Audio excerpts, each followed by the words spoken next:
বা আদা দিয়ে হ্যাঁ আদার মধু দিয়ে দিবেন। তাই মা বলতে আদার মধু দিয়ে দিয়ে দেবেন। ওইদিকে তুমি এটা কি তা করতে হলুদ দিলা এখানে?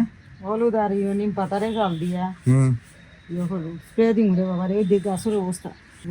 এই একটা আছে, এই একটা আছে, তারপর হচ্ছে এই দেখুন কালো তুলসীর গাছ, এই দেখো কালো তুলসীর গাছ। কিন্তু দুর্ভাগ্যের বিষয় হচ্ছে যে গাছ থেকে তুলসী পাতা আজকে পারা যাবে না। স্প্রে বানিয়ে দিচ্ছেন দেখুন, স্প্রে দিয়ে এখন স্প্রে দিতেছেন, দিবেন গাছের মধ্যে। এটা ইয়ে করছে নিচে বই গেছে গাছ দেখো, নিচে বয়ে বসে গেছে। ডেটো কাজ এটা সরা সরা সরা মুখে করে দিব, মুখে করে দিব, মুখে করলে আর বিপদ। বিষ গাই যেটার মধ্যে বিষক্রিয়া হয়ে যাবে। তো সে মা উপর থেকে এরকম বাইকে রাখতে শুনেছি, যাই উপরে থেকে একটু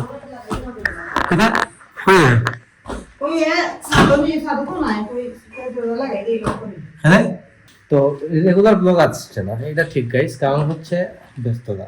এই ব্যস্ততার কারণে আমি আপলোড করতে পারছি না। আর আপলোড তো গাইস সময় লাগে মাত্র 1 ঘন্টা। Hello everyone, welcome to my new blog. কেমন আছেন সবাই? আই হোপ সবাই ভালো আছেন, আমি ভালো আছি গাইজ। আজকে সকাল সকাল ঘুম থেকে ওঠার পর ফিল করলাম যে গলাতে প্রচণ্ড ব্যথা করতেছে। তো ব্যথা করার মেইন কারণ হচ্ছে ঠান্ডা লাগাই দিছি।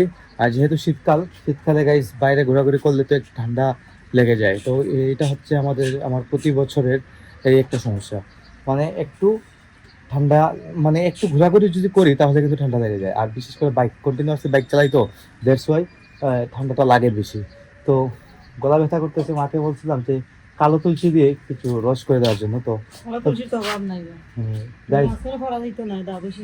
আজকে হচ্ছে গাইস দ্বাদশী, দ্যাটস ওয়াই কালো তুলসী গাছ থেকে পারা যাবে না, এটা হচ্ছে মেইন প্রবলেম। তো সমস্যা নাই, তো আদা ছেঁচে বা আদা দিয়ে হ্যাঁ আদার মধু দিয়ে দিবেন। তাই মা বলতে আদার মধু দিয়ে দিয়ে দেবেন, তো ভালো হয়ে যাবে। তো আমি ভাবছি যে আদা দিয়ে একটা চা খেলে হয়তো গলা ব্যথাটা অনেকটাই কমে যাবে। তো এইদিকে তুমি এটা কি তা করতে হলুদ দিলা এখানে? হলুদ আর নিম পাতারে জল দিয়া হলুদ স্প্রে দিন রে বাবা রে, এই দিকে গাছের অবস্থা। গাছের ফুলের মধ্যে নাকি কালো কালো কি যেন লেগে যায়। তো দ্যাটস ওয়াই মা নিম পাতা আর হলুদের গুঁড়া দিয়ে স্প্রে করবেন গাছগুলোতে।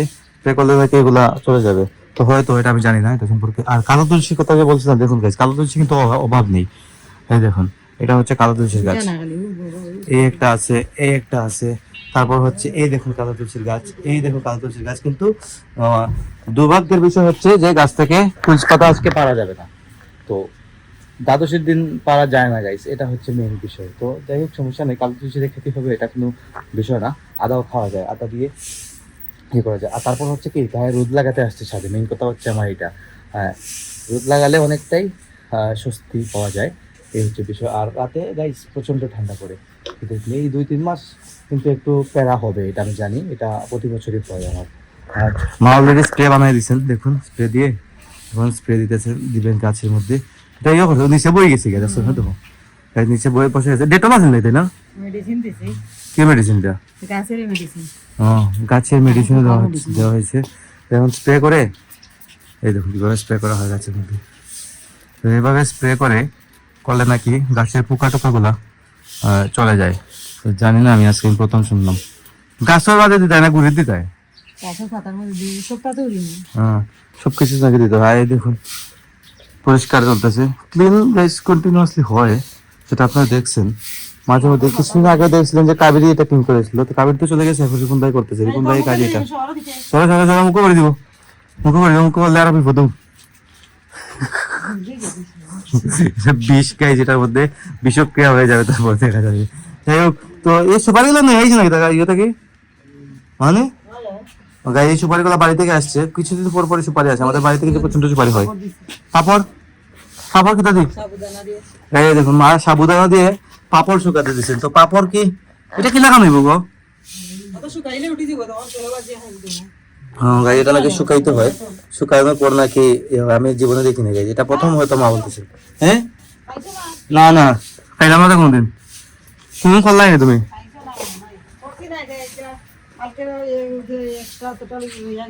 সাবু গাইজ এক্সট্রা নাকি সাবু রয়ে গেছিল, তাই এদিকে মা পাপড়ের জন্য দিয়ে দিয়েছেন।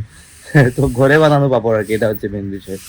যাই হোক, তো এই চলতেছে, সাথে কিছুক্ষণ আছি থাকলে এটলিস্ট গলা ব্যথাটা দূর হবে বা ঠান্ডাটা একটু কম মানে ঠান্ডাটা একটু চলে যাবে আর কি, এটাই হচ্ছে বিষয় কিছুটা। তো যাবো নিচে, আজকে কিন্তু খাওয়া দাওয়া করি নাই, কারণ দাদুশির পান্না ছিল তো আজকে, দাদুশির পান্নাও করি না আজকে। তো পান্না তো অনেক পুষ্পান্ন হচ্ছে, তরকারি হচ্ছে। বুঝছি গাইজ, আজকে পুষ্পান্ন রান্না হয়েছে বাসায়। তো নিচে যাই খাবো, আর এক কাপ চা খেতে হবে, মেইন বিষয় হচ্ছে এইটা। তো যাবো নিচে কিছুক্ষণ পরে। Guys this is next day. গতকালকে আমি শুট নিয়েছিলাম, আর আজকে সন্ধ্যায়, মানে পরের দিন সন্ধ্যায় আমি ক্যামেরাটা অন করেছি। কারণ হচ্ছে অনেকটাই সিক ফিল হচ্ছিল গতকাল থেকে, তাই আমি কথা বলতে পারি নাই আপনাদের সাথে, আর ক্যামেরা অন করতে পারি নাই, মানে খুব একটা অস্বস্তির মধ্যে ছিলাম। তো আপনারা অলরেডি হয়তো আমার কথা শুনে বুঝতে পারতেছেন যে আমার কি হয়েছে, সর্দি কাশি জ্বর এগুলো আর কি, জ্বর হয় না যেগুলো, সর্দি কাশি এগুলো পেন হচ্ছে আর কি এগুলো। তো রেগুলার ব্লগ আসছে না, এটা ঠিক গাইস, কারণ হচ্ছে ব্যস্ততা। এই ব্যস্ততার কারণে আমি আপলোড করতে পারছি না। আর আপলোড তো গাইস সময় লাগে মাত্র 1 ঘন্টা 2 ঘন্টা, আর শুট তো সারাদিন নিতে হয়। তো দেখা শুট নিতে পারছি না, আপলোড আমি কি করবো, তাই হয়ে উঠছে না। তো হয়ে যাবে রেগুলার, আমি আশা করতেছি কিছুদিনের মধ্যেই। ওদিকে স্বাক্ষর আসতে চলেছে কিছুদিনের মধ্যে, আপনারা দেখতে পারবেন।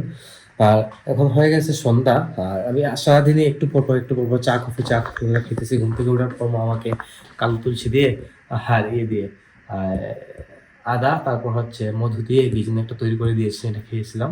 মোটামুটি কিছু ভালো লাগছিল। তারপর কিছুক্ষণ চা খেয়ে যাচ্ছি, আর চা খেতে খেতে আমার ছুটের নিউজ এখন কেমন জানি হয়ে গেছে।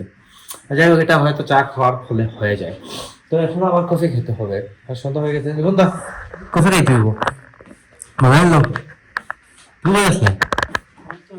হ্যাঁ, তো গাইস যখন আমাকে কফি তৈরি করে দিবে, আর কফিটা গাইস আমার শেষ হয়ে গেছিল। তো শেষ হয়ে যাওয়ার পর আমাদের সাইডের দোকানে আমি আর বয়ম পাই নাই, বলছি এখানে নিয়ে যেতে দেখুন, ওরা অনেক কথা দিয়ে দিচ্ছে আমাকে। তো ঠিক আছে, সমস্যা না, 2 প্যাকেট দিয়ে 1 কাপ কফি হয়ে যায়। তো এগুলো নিয়ে আসছি আর কি। তো বলছে বইটা শেষ হয়ে গেছে, আবার এনে দেবে আপাতত এগুলো নিয়ে জন্য। তো আপাতত এগুলো নিয়ে আসছি আর কি। রিপনটা 2 প্যাকেট দিয়ে একটা, হ্যাঁ বুঝছো না, 2 প্যাকেট দিয়ে একটা কফি তৈরি করে দেবে। রিপনটা কিন্তু গাইজ ভালোই ওইদিকে আবার কফি তৈরি করতে পারে। যাই হোক, তো ব্লগ আর গাইজ বাড়াবো না। সে গাইজ মা উপর থেকে রিপন ভাইকে রাখতে শুনেছি, যাই উপরের থেকে একটু